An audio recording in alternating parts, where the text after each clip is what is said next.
What is up, guys? Steve here with Scotch and Things.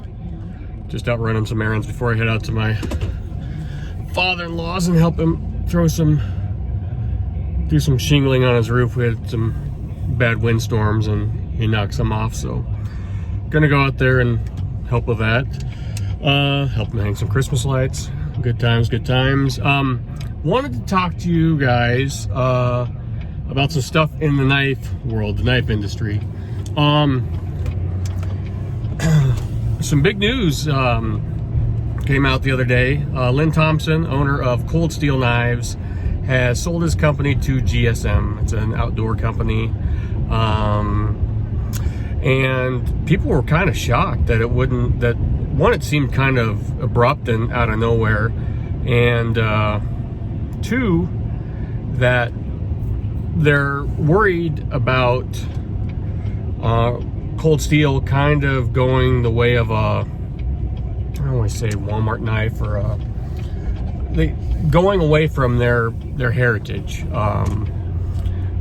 And what I mean by that is they're known for, I think they're known for, I've never had one. I've handled them, and it's always been on my list. I've always wanted a Recon 1.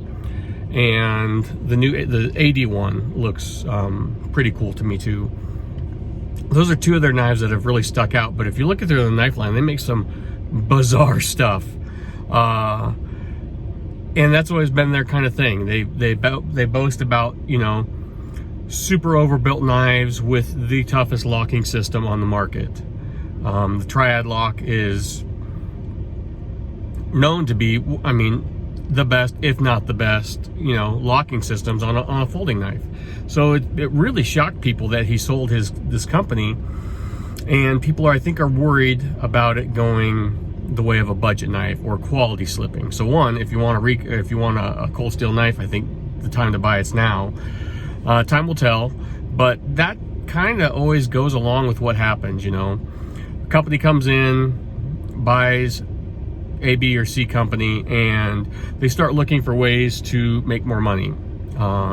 It's either increase price of knives, lower the production cost of the knives, which is usually skipping on quality, material costs, and that's where the knife really kind of seems to slip. And people have used the example of Gerber, which is a perfect example. But like I said, I've never owned one, but it's always been on my list, and I think now is the time to hurry up and get one before any changes are made. And I don't know, I just want to get your guys' thoughts. I've always liked the Recon 1, and it was always on that short list of stuff, but I never ended up getting one because I always bought something else. But if you look at any guy's list of like hard use work knives, Cold Steel is always up there. And along with that, it's one, because I've talked about this before, is the owner, Lynn Thompson. He's a very polarizing person. And sometimes, like with Medford, Hinderer, any of these big names, you kind of fall in love with the maker. And that's what really kind of gets you into that fandom. Yeah, you're like their product, but more so that the maker has this persona that you kind of identify with or like. And I don't know. I just wanted to kind of get your guys' thoughts. I think I might hurry up and get one, like I said, because I'm always in search of that perfect work knife. But it'll be interesting. We'll have to kind of watch and see what happens. I tried checking, but I saw someone say that they've already laid off some employees, which sucks. I hope that's not the case. With any kind of merger like this or buyout, that always seems to happen. Look at it in the firearm world, you know, just with what happening with Remington lately. I don't know. I hope their quality doesn't go down and it becomes one of those kind of joke knives that you see, like a gas station knife. You know, you don't want to look down on budget knives or anything like that, because I've got a lot of budget knives that are great.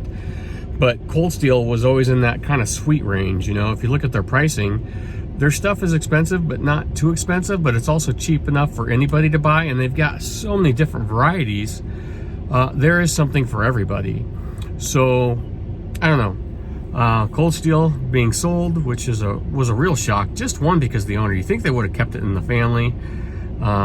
Maybe he maybe no one wanted it. Maybe the offer was so good it was time for him to say, see ya. But just one of those guys in the knife world that was really polarizing, and it's really interesting to see him kind of step away. Do you think he's going to start something else?